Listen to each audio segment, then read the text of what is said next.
coverage you can count on. This is On the Record with Barbara Gaucher. It was one of the most horrific crimes to ever happen in the Chattahoochee Valley. 3 members of one family, 54-year-old Gloria Short, her 17-year-old son Caleb Short, and 10-year-old granddaughter Gianna Gigi Lindsay, all found beaten and stabbed to death inside their Upatoi home. The crime not only left a Columbus family devastated, but an entire community in shock and disbelief. Days later, 3 teenagers, including one who was a close friend of the family, were arrested and later sent to prison for the murders. January 4th marked 10 years since the killings. Today, we're looking back at the crime that left so many changed forever. Hello and welcome to On the Record. I'm Barbara Gaucher, and today we are joined by Shamika Averett, who lost her mother, Gloria Short, her brother, Caleb Short, and her daughter, 10-year-old Gianna Gigi Lindsay, in that triple killing some 10 years ago there in Upatoi. Thank you so much for being with us today. Welcome. Welcome. It's hard to believe it's been 10 years. How does that feel to you? Does it feel like an eternity, or does it feel like yesterday to you? It feels very surreal. It feels like the moment that it happened, it was a surreal moment, and like being here today, 10 years later, is a surreal moment. Mm-hmm. It's almost like I look back and can't even believe it. I have friends and family that are like, wow, it's been 10 years. Yeah. I dreaded this day, these moments where the years would go by without them. And so to be sitting here talking about it is still a sense of dread, but a sense of hope. Because, you know, we're going forward, you know. So, and how are you? How is the family doing? I know you just spent some time together over the holidays, and I know this was a part of, you know, what you talked about, some of the healing happening there. How is everybody doing? Everyone's doing good, despite the holidays being such a hard time for us. I think, for me, I would say personally, Thanksgiving is probably the most hard, because I can remember coming home from school, Georgia State University. I would come in the door and I would smell my mom's turkey, and I would smell all the spices and everything that she was putting together for her dressing. So that's a very hard holiday for me, more so than Christmas. I think Christmas is also a little difficult for my sister because of the kids, you know, my nieces and my nephew that are growing up now without them. So us coming together over the holidays is a big thing for us, because we're able to really kind of be together. And for those who may not know the story, as I said, it's been 10 years. It's, you know, we've got a lot of people that have come to the area and may not know about the story. Take us back to that day. What do you, your stepdad came home to find his wife, his son, and his granddaughter all killed in the home there in Upatoi. What were you doing? What was happening at that moment for you? It was a normal, typical day. I was actually getting ready to get up to go to work, and I got a call. And I'll go back a little bit. Actually, I woke up before day in the morning out of my sleep, and I literally sat up in the bed, and I did not know what that feeling was, but something felt wrong, something felt off. And I prayed and I laid back down, but I felt restless. And I got a call from my stepdad that morning, and he could not speak. He was literally just crying. And I knew it was bad. And so the phone ended up hanging up. I don't know if he hung up or what happened, but when he did call back, I just immediately handed the phone to my ex at the time, and I talked to him. I gave him the phone. I said, you talk to him, because whatever's going on, I don't need to know, because it's really bad, and you talk to him and then you tell me. And so actually I said, don't tell me. Right. Go back, I said, don't tell me, because if you tell me, I'm not going to make it out to the house. I'm just going to be stuck. So so I had mixed feelings about whether I wanted to know, if I didn't want to know. You just never imagined it would be that. I didn't know it would be that. That was the last thing on my mind. But I did hear him go into the bathroom, because he's former law enforcement himself, and he went in the bathroom and he talked to him. And I walked away, 'cause I didn't even want to hear any reactions. I literally walked down the hall and sat on the landing of the stairs to wait to hear what was going on. I was already getting dressed. I was already putting my shoes on. I was already heading out the door. And one of my coworkers ended up calling, and she said, what's going on? I said, well, I'm not coming to work today. And I gave the phone to him because she wanted to talk to him. And you still didn't know what had happened. I still didn't know what had happened. You just knew that I knew something bad had happened. I really thought it was just my mother, because she had some health concerns, you know, and I was 36, and I told myself, if this is it, these are my last moments that I had with her, last time I saw her, then I have to accept it. And I was getting myself prepared for that. And I heard him going out the door, and again, I'm hearing over the balcony as he's going out the door, he's talking to my friend, and I heard her ask him, is Shamika's mom dead? And I heard him say yes, just as he was closing the door. So at that moment, I knew that she was gone. And I just continued to get dressed. I calmed myself, and I just said, let's go. And we were living in Fort Mitchell, so that's like a good 45 minutes from Columbus. But I mean, he ran every light, every stop sign. And I mean, for him to have been in former law enforcement, that's not what he does. But I knew something bad had happened. And I felt like, if it's mom, I can adjust to that. You know, I was like, slow down, you know, we're going to get there. But it was far, far worse than that. So when you got the full story, yeah, I mean, I can't even imagine the heartache. I mean, what was that moment? It was an out-of-body experience. That's how I would explain it, because it's something you see in Dateline is one of my favorite shows to watch, which is kind of crazy, but I love watching mysteries and stories and things being solved. And you see this stuff on TV, and I literally was in the car with him, and he was coming around the corner onto the street, and you see the ambulance that doesn't have lights on, you see the corner, you see unmarked cars, and you see police cars, and no one's in a rush to do anything. Like, no one's trying to get anybody in the ambulance, the ambulance is not moving. At this point, the fire you still truck didn't know. Didn't know. Wow. But I had seen something on social media, on one of the news outlets, that was putting out information about what happened in the house.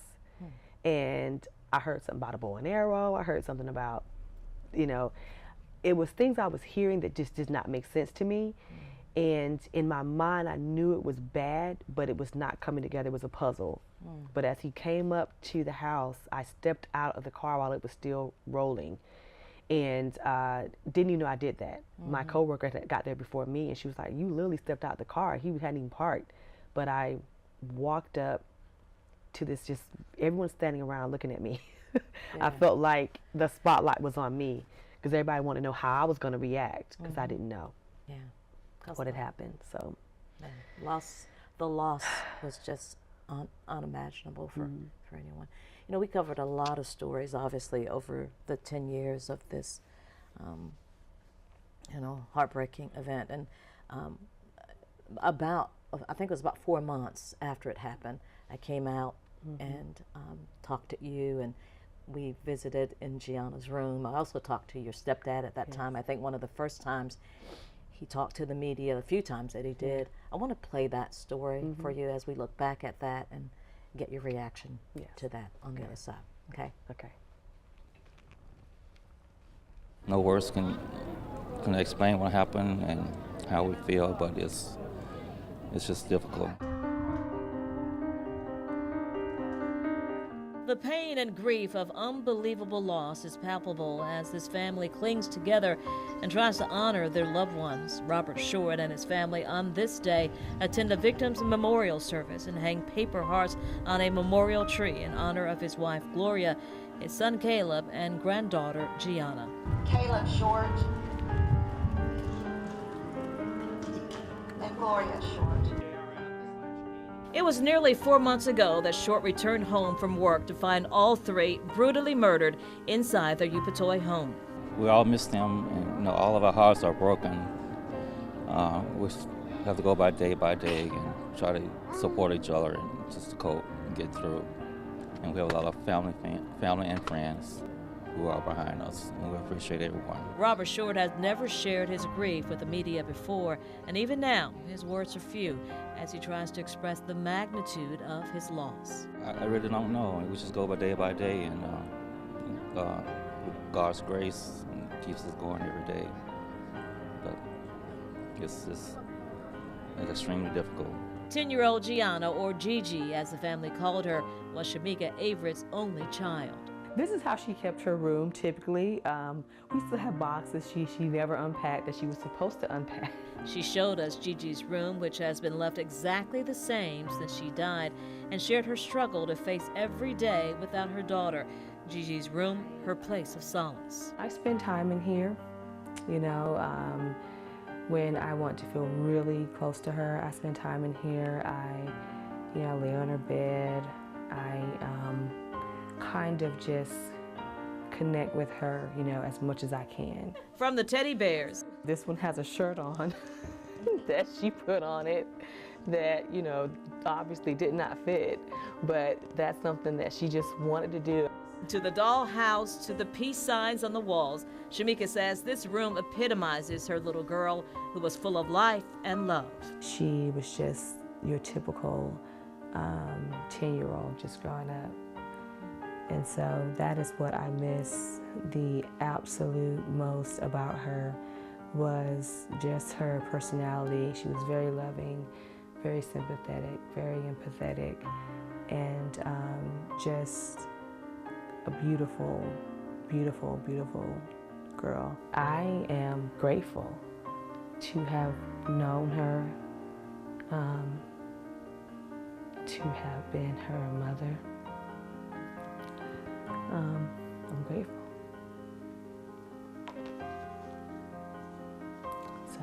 Rather than sadness or anger, Shamika says gratitude for the lives of her daughter, mother, and brother is where she chooses to put her energies, though she admits it is not easy. She can't help but get angry, she says, when she thinks of all the things her 17-year-old brother Caleb would be doing if he were still here. He would be going to prom. He would be, he'd had, a little girlfriend, and he was still shy about talking to girls, but he was getting there. And he had girls that liked him, he just didn't know how to really talk to them yet. And as for her mother, Gloria, the family's rock, Shamika says even though she is gone, her strength still permeates everything the family does. She was just so funny, so loving, she had a huge heart, and she was just so strong. And I have a lot of that strength that I draw from her. She wouldn't want us to wallow in this and just roll over and die. She would want us to be the strong, independent women that she raised. She was the centerpiece of our family, everyone came to see her and celebrate with her on the holidays and everything else. Coleman. And though they grieve, this family says it's Gloria's legacy and their faith in God that helps them get past the sorrow.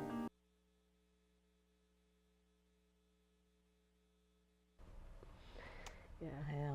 That you got so emotional when you saw Gigi in her room, and remember, you see, you had not seen that story in a very long time. Yes, a long time, 10 years. Yeah.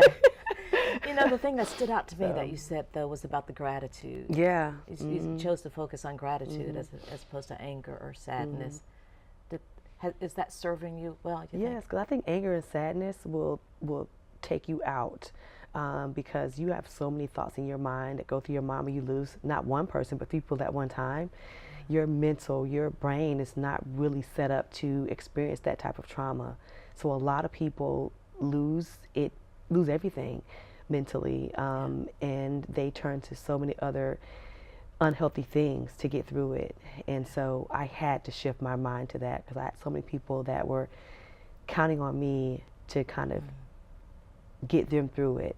And so me falling apart would not help, because I had my stepdad who had actually seen it and been there and witnessed it, and I really want to be there for him through that. We have to take a quick break, and we're going to come back with much more. So stay right there. Welcome back. Today we are looking at the 10-year anniversary of the Upatoi triple murders, and it is an awful crime that touched so many in the community, including the first responders there on the scene. We talked to Sergeant John Upatoi, who is now with the Muskogee County Sheriff's Office, but at the time was with CPD and was one of the first officers on the scene. He talks about his memories of that day and how he was impacted. Take a look. I didn't have any expectations. I did not think it was going to be that gruesome. And I didn't think it would be the way it was. It was horrific. Worst thing you've ever seen? I mean, is it still to this day? Yes.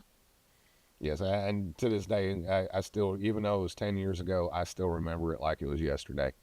I've worked traffic fatalities, and I don't remember what half of those traffic fatalities look like.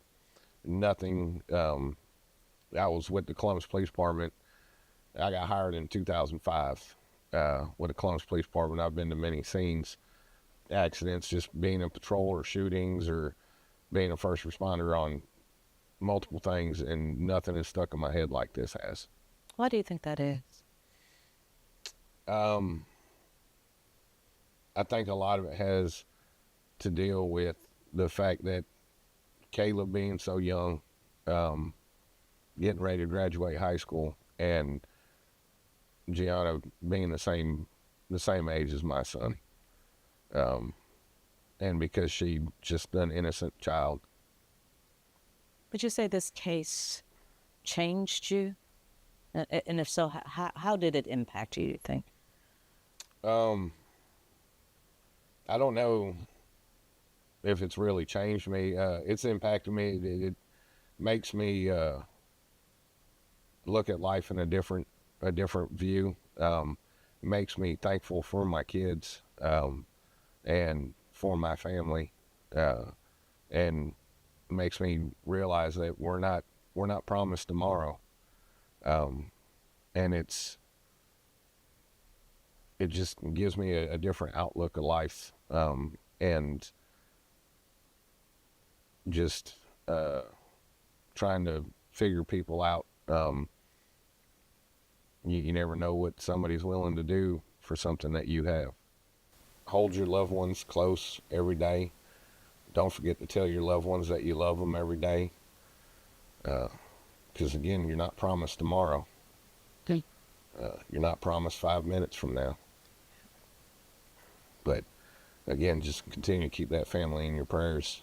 And I couldn't imagine what they go through every year on the anniversary, whether it's 1 year, 5 years, 10 years, 15, 20.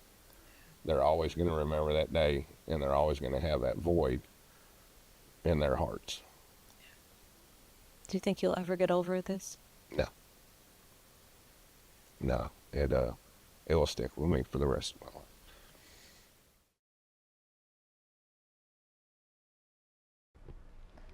You can see he is very emotional there.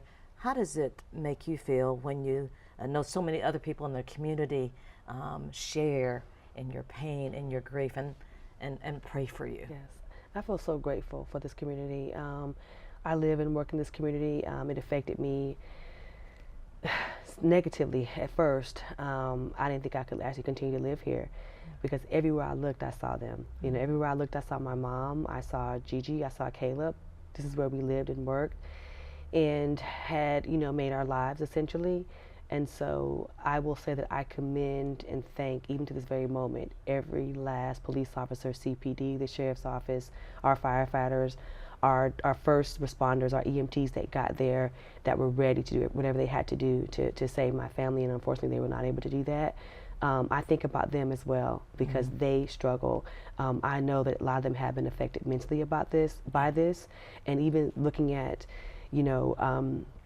that clip of that particular sheriff there, I can only imagine what he goes through every day, because our first responders are the first on the scene. They're the first. They don't know what they're walking into, and he didn't know what he was walking into, and they're here to protect and serve. So to walk into a situation like that and not know what to expect, it's very, very hard. And even now, to this very moment, I know of some that still struggle, and it has been very hard.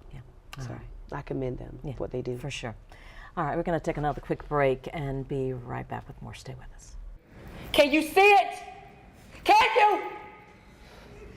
You destroyed everything. You've taken everything from us for nothing. That was a very emotional day for you. That was the sentencing day for the 3 young men convicted of killing your family. You specifically were talking to Javarcier Tapley, the young man you guys knew, who police say orchestrated the whole thing. What was that like? It was a moment I had waited for. I had waited to confront him for a year and a half, 2 years. I wanted to get some type of emotion out of him. There was nothing. He was very cold. He was very stoic. And if I could have gotten to him at that moment, I think I would have. But I had to release all the emotions I had felt against him at that time. And I was so glad that they allowed me to do that.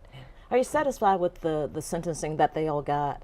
He got life with no parole. One young man also got 30 years with the possibility of parole, and the other gentleman got 2 life sentences. Yes, yes. Was that satisfactory? I would have to say that, I mean, we got what we could get. They were, you know, they were there, they were a part of it. And so I know that they are affected for the rest of their lives, even if I don't feel any of them would get out. Raheem is the one that may get out and have some time, but other than that, I don't feel that they will have any productive life at all.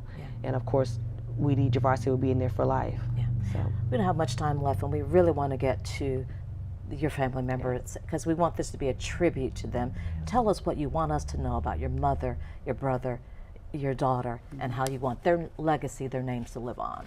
Well, I created a nonprofit in honor of Gianna some years ago. It was called Gigi's Pearls, Powerful, Educated, Accomplished, Resilient Leaders in Society. And I went to Dorothy Height and worked with those girls there for about 2 years in a row. I had to take a break from it. I'll be starting it up within this year, going into next year, Gigi's Pearls 2.0. And I'm working with the 4th and 5th graders in some of our schools in the district coming up soon. So I'm very excited about that. Just this past May, they were honored with some scholarships in their name, the Caleb Short Scholarship, Gloria Short Scholarship, and Gianna Gigi Lindsay Scholarship. And that Gianna Gigi Lindsay Scholarship was amazing because the girl that's going to college is going to school for nursing, and Gigi wanted to be a pediatric nurse. So I'm so grateful for that. Dr. Freeman, you know, orchestrated that for us, and I'm very, very honored that he was able to do that. And so it's just a proud moment for us. Final word, what is it that you want people to know about your family and about how you guys are coping and dealing with this and moving forward? I would want them to know that my mother would want us to go on. She would want us to try to live our lives the way she wanted us to. She would want us to live and work in this community and be productive members of society just like she was. She was a hard worker, she was a loving woman, and she instilled that in me and my sister. She would want us to continue to go on. My brother, he was just a wonderful young man growing up, and he had so much life in him. He had so much life ahead of him, and I know that he would have been a wonderful man in our community as well. Of course, Gianna had her dreams of being a nurse and working with babies, and I know she would have been doing that right now. And probably finishing up school, finishing up college, and starting her career. So there are so many things that, you know, they would be doing right now, and I am hopeful that we can continue their legacy in a positive way as we move forward and continue to show the community that you can go on. You can, you know, out of tragedy, triumph, and you can turn ashes, take that ashes and turn that into beauty. And I feel like we've done that over the last 10 years. Well, I hate the circumstances under which we have met and got to know each other, but I appreciate you so much. You are always so gracious and just beautiful. And thank you for introducing us to letting us get to know your beautiful family. Thank you, Barbara. I appreciate you. We wish you continued blessings and strength and peace. Thank you so much. Thank you. All right. That is going to do it for us today. And I'm Barbara Goche. We'll see you next time on The Record.